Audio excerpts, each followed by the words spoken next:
The sun hung low and hot over the frontier town, casting long shadows across the worn planks of the main street.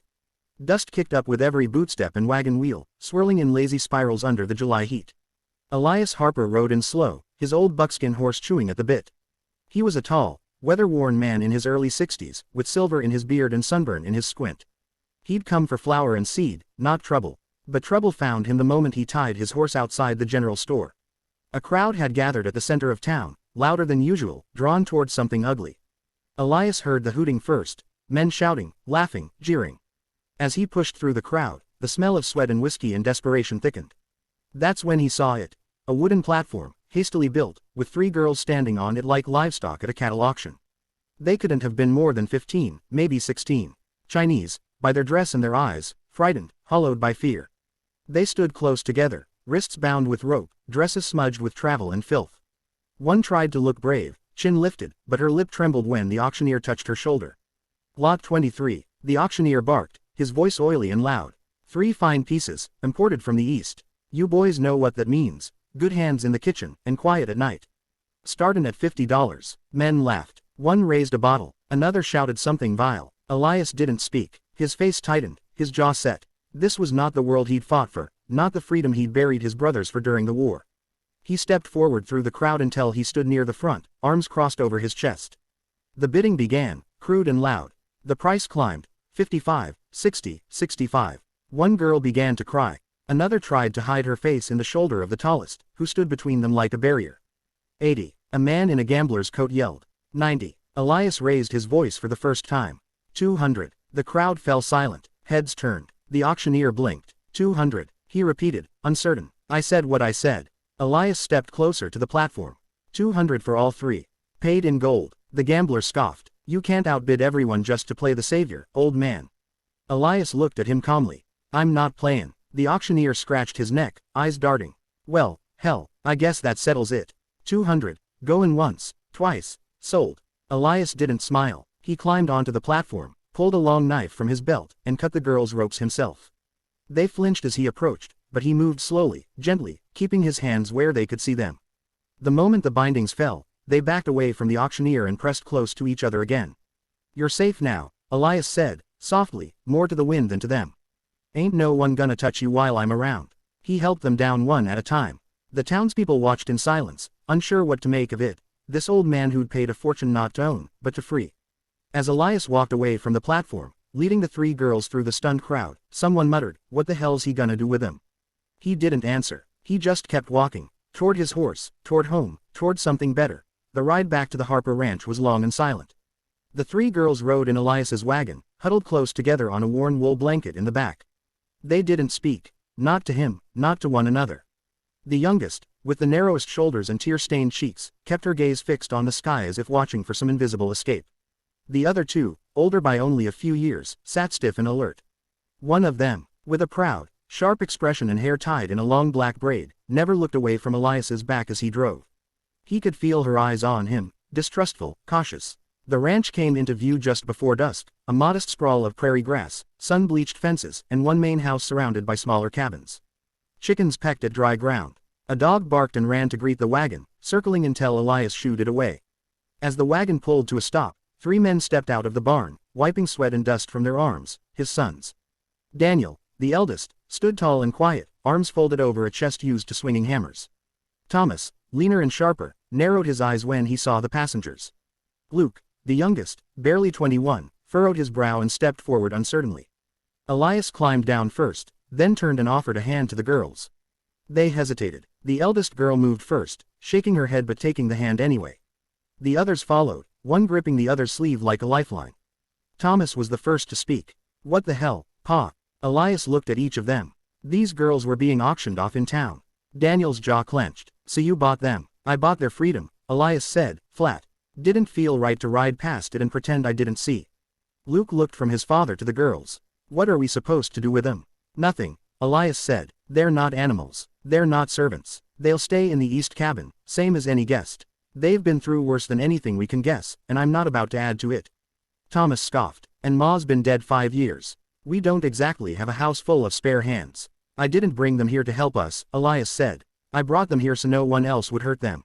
The girls said nothing, still pressed together. The oldest glanced between the men, then spoke quietly to the others in Mandarin. The younger two nodded, still fearful. Later that night, Elias made a fire in the hearth of the east cabin, laying out bedding and blankets. He cooked simple stew and left it on the table. The girls sat against the far wall, watching everything he did. He didn't try to talk to them. He only said one thing before he left: "There's water out back." Door locks from the inside. He stepped out into the cool prairie night, stars opening overhead. From the porch of the main house, Daniel joined him, arms crossed, still wrestling with what he'd seen. "You think they'll stay?" he asked. Elias looked out at the fields, lit faintly silver. "I don't know, but I'll sleep better knowing they've got a choice." Inside the cabin, the oldest girl finally stood. She moved slowly to the table, picked up a spoon, and tasted the stew. She sat down. The others followed. No words passed between them, but for the first time in days, they ate. And when the lamp burned low, they locked the door themselves. Autumn crept in slowly on the Harper ranch, coloring the prairie grass with shades of gold and red. The air turned crisp in the mornings, and the heat of summer faded into cool evenings wrapped in quilts and the smell of wood smoke. The days were quieter now, but filled with a different kind of rhythm, one shaped not by survival, but by the cautious weaving of new lives into old ones. The girls stayed. They didn't say why, not at first. But they cleaned the cabin, began helping with chores unasked, and slowly, they each found a rhythm. Elias didn't question it. He let the silence between them hold its own truth. Lien, the oldest, began tending the garden. She was quiet and precise, with strong hands and a thoughtful gaze. She knew when to plant and how to coax life from dry earth. Daniel, who worked the fields closest to the garden, often passed by and nodded without speaking. For weeks they didn't exchange more than glances, until one afternoon, when he saw her struggling to carry a sack of grain, and without thinking, reached to help. "You plant early," he said. She tilted her head, understanding only some of his words. "Early? Good," she replied. He gave a small smile and pointed at the sky. "Cold coming. Garden's smart." She nodded. That was their first real conversation. May, the middle girl, was more spirited. She explored the ranch on her own, curious and unafraid. She'd sit by the kitchen and watch Thomas work, asking questions in a mix of broken English and hand gestures. He would act things out with exaggerated clumsiness until she laughed so hard she had to cover her face. He'd never heard anything like that laugh before, bright and sudden, like birds startled from a tree. "You're not afraid of anything, are you?" he said one night as they sat on the porch. May shrugged, thoughtful. "Afraid? Before. Now, no." Thomas didn't press. He just passed her a cup of tea and let the silence stretch comfortably between them. Shu, the youngest, was slow to open. She stayed close to Elias's granddaughter, Sarah, helping her with embroidery and gently correcting her stitching with patient fingers. She rarely spoke, but her presence was gentle and observant. Luke, who often carved wooden animals in the barn for no reason other than habit, began leaving them outside the cabin. A fox, a sparrow, a rabbit. One morning, Shu brought the rabbit back, painted with delicate flowers along its back. She handed it to Luke without a word, her eyes shy but smiling. He looked down at it, then back up at her. "You did this." She nodded, the smallest movement. "It's beautiful," he said softly. For a moment, neither of them moved. Then she pointed to a patch of sky overhead. "Rabbit, moon." Luke blinked, then smiled. "You know that story too, huh?" Each day, the distance between them closed, hesitantly at first, then with the kind of warmth that grows in the quiet. No grand declarations, just small acts, shared meals, a scarf left by the door, a hand offered over a fence. At night, Elias sat alone on the porch, watching the wind ripple across the grass. He saw what was happening, though no one spoke of it outright. His sons were changing, not just out of kindness, but out of something deeper. Respect, affection, love. He thought of his wife, long gone now, and how fiercely she'd have defended those girls. How proud she would be to see her sons not as conquerors, but as caretakers. As men worthy of trust. The prairie wind carried the faint sound of laughter from the garden. Lien and Daniel, crouched over the soil, her hand resting briefly on his as they pulled carrots from the earth. In the barn, May threw a handful of hay at Thomas, who pretended to be scandalized. And under the cottonwood tree, Shu watched as Luke carefully painted another wooden animal, this one shaped like a fox curled up to sleep. Spring arrived with sudden grace, sweeping across the prairie like a promise fulfilled. The snow melted fast, leaving the soil damp and alive, and the cottonwood tree by the creek bloomed with soft green leaves and pale yellow catkins that fluttered like ribbons in the wind. Wildflowers scattered across the open fields, painting the land in blues, purples, and oranges. It was as if the earth itself was preparing for something sacred. Elias rose early that morning, just as the sky turned pale with light. He stood at the edge of the porch with a cup of coffee in his hand, watching the smoke rise from the cabins. He could hear laughter, nervous, hushed. The kind of laughter that came before something new. He took a deep breath, heavy with memory and pride, and stepped down onto the dewy grass to begin the day.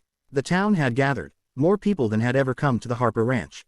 Some came out of curiosity, others out of quiet admiration, and a few still with suspicion in their eyes.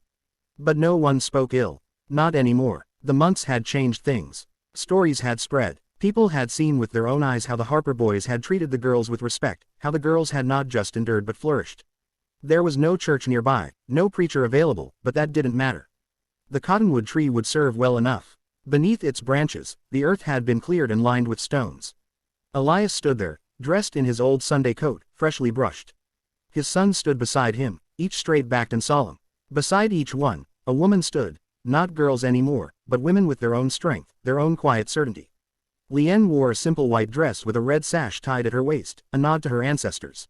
She had woven a crown of prairie flowers and rested it in her black hair. She held Daniel's hand gently, without fear. May's dress was embroidered with golden thread, delicate waves across the hem like wind on water. Her eyes sparkled as Thomas whispered something that made her smile wide and unguarded. Shu wore a robe made from pale silk, a gift sent from a cousin in San Francisco months ago. It shimmered faintly in the sunlight, and around her neck hung a carved jade pendant. Luke stood beside her, his hand trembling slightly as he reached for hers. Elias raised his voice, loud enough to reach every corner of the gathering.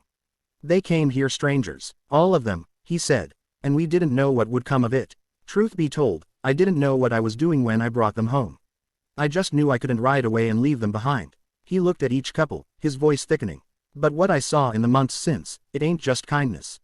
It ain't just duty, it's love, a kind of love that don't ask where you're from. Don't care what language you speak. It sees what's in front of it and holds on."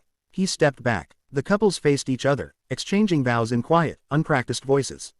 Some words were halting, some spoken with accents, but none of it mattered. A few tears were shed. By Sarah, who threw flower petals into the wind. By Luke, who wiped his eyes when Shu whispered something only he understood. When each couple had sealed their vows with a kiss and an embrace, the wind picked up, tugging gently at dresses and ribbons, carrying the scent of spring across the land. Shu stepped forward, a white dove nestled in her hands. She whispered something soft in Mandarin. No one else understood the words, but her meaning was clear. She opened her palms and let the bird fly. It soared up into the sky, circling once above the cottonwood tree before disappearing into the sunlit blue. Elias watched it go, his chest swelling with something both heavy and light.